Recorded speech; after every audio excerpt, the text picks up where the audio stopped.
we've honoured the political aspect of Brexit, but economically, it's not doing well. Okay. Let's go back and recognise that there is an advantage, in my view, others may differ, to actually rejoining that single market. Okay. As I say, was promoted by Boris Johnson himself, Nigel Farage, and David Frost, the architects of Brexit themselves.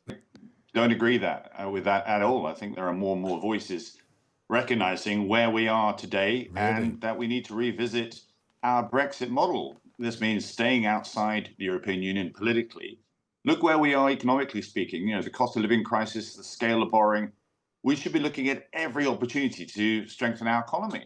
And with over 40% of all exports going to the EU, then the competence of the Brexit deal actually matters. And as you've just been outlining there, 6 years since that referendum, more and more voices, regardless how they voted back then, are saying that this was not where we thought we'd end up. Yes, we've achieved that political distance. That's what the referendum called for. But how are we faring economically? Dare we stock check the biggest geopolitical decision that we've made in a generation? Because the OBR calculates that this current Brexit model is actually reducing our GDP by 4%. That compares with, I think, 1.5% that was caused by COVID. So we've landed with an extreme form of Brexit, which we are increasingly realize is not good for the country. But that extreme form. Go on. Well, I was just going to say that on the politician side, I think more and more politicians know this too. But they don't say it. They don't say it, Tobias. I speak to any number of them that you never get a senior Labour person, even though they all agree with what you're saying. You'll never get a senior Labour person to say it, and you're the first Tory I've spoken to who said it. Exactly. They won't say it, but they'll say it to you privately. So more and more politicians actually know this, that Brexit, but because Brexit was so polarizing in that experience, dividing the country, in fact, dividing parties as well, understandably, there's a huge reluctance to open up old wounds. And a lot of political stock and indeed personal credibility was expended on those Brexit promises, some of which you were just reading out or replaying a few seconds ago.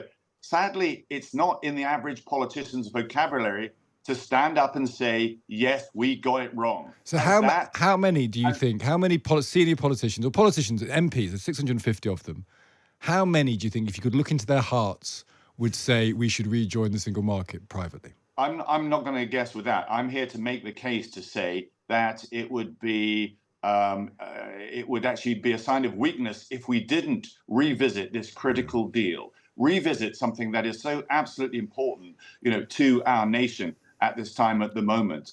The political leadership is about making the argument, winning support, taking people with you in the interests of the country. It would actually be irresponsible, given the economic headwinds that we face, not to look at ways to improve Brexit, given it's responsible for 10% of our GDP. Brexit is not, if I can make it this clear, is not a destination. It is a process. It's how we manage our economic relationship with the EU. And anyway, it comes up for formal review in 18 months' time.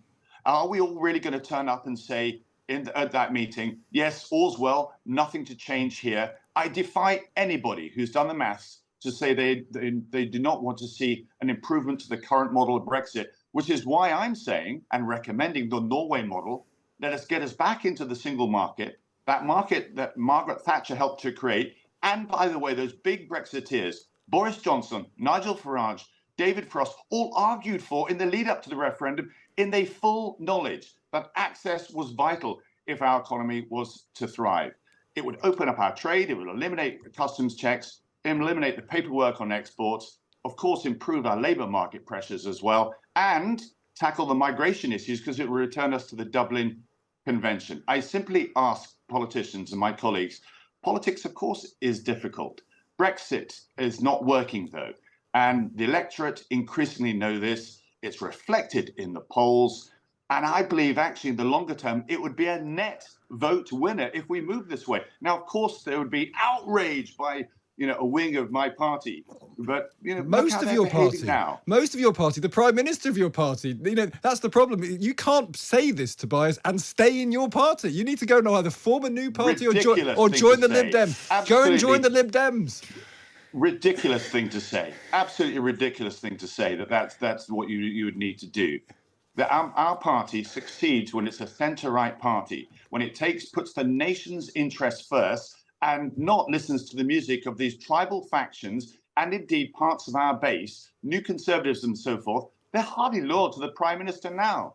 I say, look where we are in the polls. It's time to be bold. It's time to put the nation's interests first. And it's time to put your hand up and say, yes, we've honoured the political aspect of Brexit, but economically, it's not doing well. Okay. Let's go back and recognise that there is an advantage, in my view, others may differ, to actually rejoining that single market. Okay. As I say, was promoted by Boris Johnson himself, Nigel Farage, and David Frost, the architects of Brexit themselves.